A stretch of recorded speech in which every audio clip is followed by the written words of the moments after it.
Good morning, dear students. We have discussed about some points about the chapter Nutrition in Plants in the previous video. So now we are just going to revise the other topics of the chapter. So the next topic is synthesis of plant food other than the carbohydrate. Means how they prepare the other components. Okay, what are the other components? The other components are protein, fats, vitamins, okay, and the minerals they are just taking with the water, you know that. Okay, so now come to the topic, how they synthesize the protein. We know they can prepare the food in the form of carbohydrate, that is the glucose, and oxygen gas is liberated.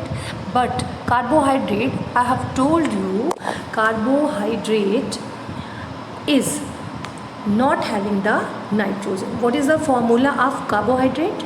That is the C6H12O6. Is there nitrogen?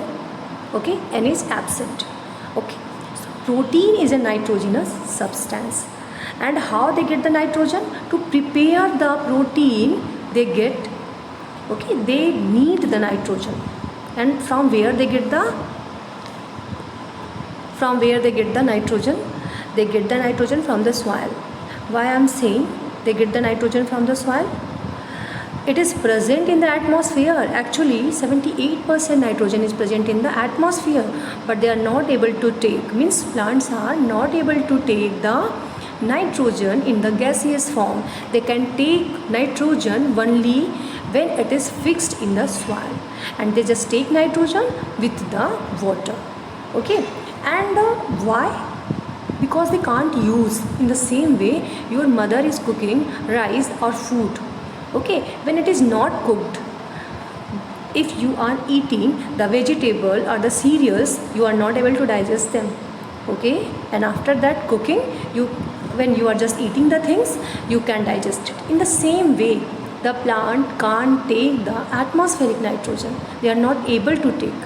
When it is fixed in the soil, they are just taking the nitrogen and just utilize the nitrogen to synthesize the protein. Okay, there are the certain bacteria. How it is fixed in the soil? There are the certain bacteria which are known as the rhizobium bacteria, which just fix the atmospheric nitrogen in the water soluble nitrogen, that is the nitrites and nitrates.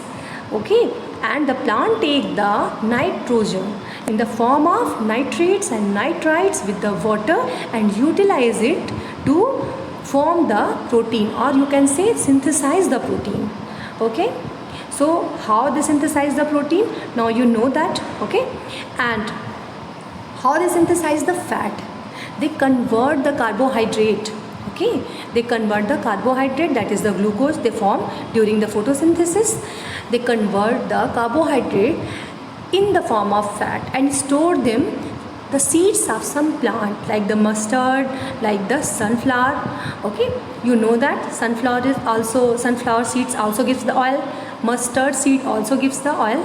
Okay, from where this oil comes? It is conversion. Okay, the conversion of the glucose in the form of fat. In this way, the plants just prepare, or you can say synthesize, the protein and fat. Got it? The plants also synthesize the vitamins. Vitamins are found in vegetables, fruits and cereals, and it is very important for our body because it just protects us from the diseases. Now come to the next topic. I have told you the chlorophyll is the green pigment which are present in the leaves, and which is very important for the photosynthesis. Why it is important for the photosynthesis? It just captures the sunlight for the photosynthesis. Okay, so what about the leaves which are having the color other than green? Do they do photosynthesis? And how they just survive? And we know that they are autotrophs. And how can they be autotroph if it is not having the chlorophyll? So just come to the topic and let's discuss about it. The leaves of some plant like the croton. Okay, they are having the red color, they are having the brown color, dark brown color, yellowish color. Okay, they have chlorophyll. Okay, they have chlorophyll, and but it is covered with the other pigment like red, like brown. Okay, and below these pigments pigments, these colored pigment, there is chlorophyll. So they are able to prepare their food. Okay, it means chlorophyll is present, but it is covered by the other colors like red, like brown, like yellow, and they can do the photosynthesis. Okay, so now let's discuss about the heterotrophic mode of nutrition.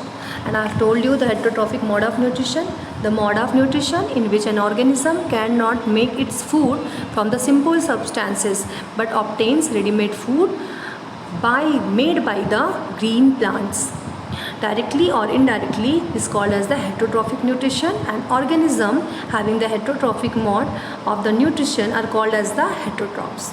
Animals and non-green plants are called as the heterotrophs. Okay, and there are the different categories in the heterotrophic mode. There is no category in autotrophic mode because only those having the green pigment, that is chlorophyll, they can prepare their food, so there is no issue. But there are different modes of nutrition. Okay, different types of nutrition in heterotrophic mode. Okay, there are some other types. Okay, so first of all we are just going to discuss about the saprotrophic nutrition. Okay, so what is the meaning of saprotrophic nutrition? Some non-green plants get nutrients from the dead and decaying organic matter of the plant, and animals, such plants are usually white in color, or you can say they don't have the chlorophyll. Okay, so what would be the definition? I have told you, the mode of nutrition in which non-green plant obtain their nutrients from dead and decaying organic matter of plants and animals is called as the saprotrophic nutrition. Plants which use the saprotrophic mode of nutrition are called as the saprotroph. Means saprotrophic nutrition क्या है? Saprotrophic nutrition वो है जिसमें organism अपना food और nutrition dead and decaying organic matters से obtain करता है. How? They just secrete the digestive juices on dead and decaying organic matters and convert them in the simple form. Okay, we just, our body or cell of any organism just accept the food materials or components of the food, or you can say nutrients, in the simplest form.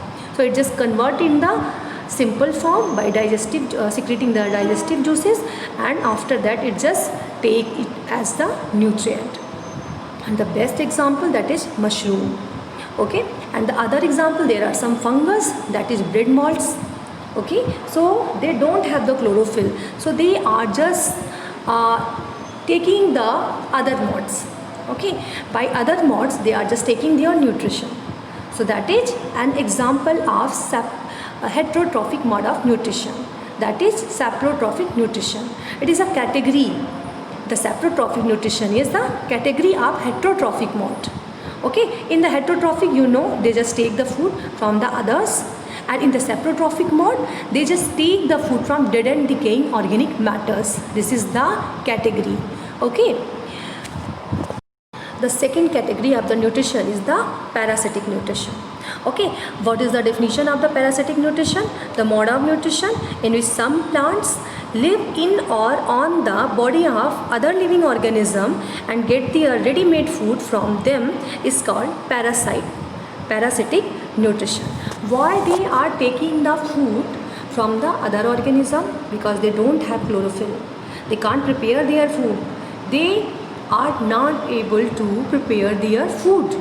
Okay, so they just take the nutrition from the living organism. That is the difference between the saprotrophic nutrition and parasitic nutrition.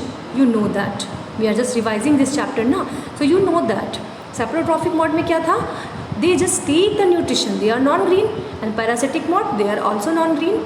But in the saprotrophic mode, they are just taking the nutrition from the dead and decaying organic matter.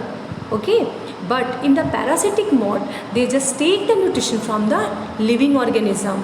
Okay, so they live in or on the body of the other living organism, and they derive their nutrition from them. Okay, so the best example for the parasitic nutrition is Cuscuta, that is the amarbale. As you can see in the picture, that yellow is structure, that is amarbale. That is amarbale. And the other name of the Amarbel, that is Kaskuta. Okay, I have told you that is Kaskuta. Okay, so why it is not able to prepare their food? Because it is having the yellow color. It is not having chlorophyll. So it just take the nutrition from the other tree. Okay, it just take the nutrition from the other organism. And how? It is having a structure, the spine-like structure. It is having a spine-like structure that is known as Haustoria. What is the name of the structure? That is Haustoria. Okay, the Haustoria pierces the body of the host. What is the meaning of the host? First of all, just understand about the host and parasite. Host means the plant, means Kaskuta just taking the nutrition from the other plant. Okay, so from which plant it is taking the nutrition, that is known as the host, and Kaskuta is taking the nutrition, so it is parasite. Okay, so come to the topic. It is having the Haustoria, that is the spine-like structure. It just pierces the body of the host and takes the nutrition. Okay, in this way it just takes the nutrition. Got it? So it is having a mode that is known as the parasitic mode of nutrition. And what is the difference between the host and parasite? Host, from which the parasite derive the nutrition, and parasite, it just takes the nutrition from the plant. Okay, it just takes the nutrition from the host. Got it? Now come to the third topic. It is very amazing and strange method to survive. Okay, that is symbiosis, or you can say symbiotic mode of nutrition. Okay, and why it is known as so amazing? Okay, in this, because in this mode of nutrition, the organisms live together. There are the not same kind of organism, the different kinds of organism. Some, it means we can take the example of the lichens. First of all, just listen about the what is the definition of symbiosis? The mutual association in which two different types of organism live and work together for their mutual benefits is called as the symbiosis. Okay, यहाँ पे क्या होता है, दो different kind के organism एक साथ रहते हैं. डिफरेंट काइंड, दोनों एक काइंड के नहीं होंगे, एक स्पीशीज़ के नहीं होंगे. अगर एक प्लांट है तो दूसरा बैक्टीरिया हो सकता है, ठीक है. एक एल्गी है तो दूसरा फंगस हो सकता है, ठीक है. So we are just taking the example of lichen. Lichen में क्या है? There is a fungus and a alga. Okay, or you can say algae or fungi live together and work together and benefited by each other. वो दोनों एक साथ रहते हैं, एक दूसरे की हेल्प करते हैं, ठीक है, to prepare the food, and after that both are benefited. And how they are benefited? Algae, it is lichen, and it is made up of alga plus fungus. Okay, alga plus fungus. And how they live together? Alga, that is having the chlorophyll. Okay, fungus don't have the chlorophyll. Fungus के पास chlorophyll नहीं होता, alga के पास chlorophyll है. The fungus contains the water and minerals. Okay, it is able to give the water and minerals. Okay, so it just gives the water and minerals to the alga, and alga prepares the food. Okay, when the food is prepared by alga, it just gives food to the fungus. Both are benefited, and the fungus also gives the protection to alga. Means both are benefited. There is the mutual benefit. Mutual benefit means both are benefited. दोनों का benefit हो रहा है. ऐसा नहीं है parasite की तरह कि एक सिर्फ ले रहा है. दोनों ही एक दूसरे के लिए, ठीक है, एक्सचेंज कर रहे हैं, चीज़ों को एक्सचेंज कर रहे हैं. One is giving the water and minerals, and other is having the chlorophyll. Means alga is having the chlorophyll. It just prepares the food, and in return means fungus is giving the water, and in return the alga gives the food to the fungus, and fungus also gives the protection to the algae. Okay, and the combined way, alga and fungus is known as the lichen. Got it? Okay, now come to the second example. This is the image of lichen. Now come to the second example, the root nodules of the leguminous plant. It is also an example of the symbiosis. The leguminous plant, what is the meaning of the leguminous plant? All the plants are pulses. Okay, जितनी भी दाल वाली जो भी हमारी जितनी भी pulses वाली जो क्रॉप्स होती हैं उन्हें हम क्या कहते हैं? लेग्यूमिनस क्रॉप्स कहते हैं, लेग्यूमिनस प्लांट्स कहते हैं. All the leguminous plant having the root nodules. What is root nodules? You are able to see this structure, that is root nodules. In these root nodules there are certain bacteria. Which is known as rhizobium bacteria, which is known as rhizobium. R-I-Z-O-R. 1 minute.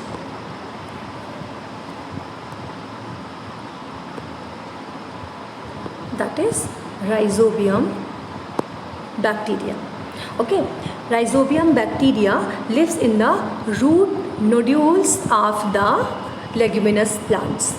Okay, so it is a bacteria and it is a plant. Okay, the different species, they are living together and both are benefited. And how they are benefited? The rhizobium bacteria just fix the atmospheric nitrogen in the soluble form and fix it into the soil, and the plant is able to take the nitrogen from the soil. That's why the leguminous plant or the pulses are rich in the protein, because their root nodules are having the rhizobium bacteria, which just fixes the atmospheric nitrogen in the water soluble nitrogen in the soil. Got it? And in return the plant give the food to the rhizobium bacteria. In this way both are benefited. In the root nodules there is the rhizobium bacteria. Okay, it just fixes the atmospheric nitrogen in the water soluble form, it just fixes it in the soil, and the leguminous plant is able to take the nitrogen. Okay, and in return the plant give the food to the rhizobium bacteria. In this way both are benefited. So that's why this relationship is called as the symbiosis, and it is the amazing mode of nutrition.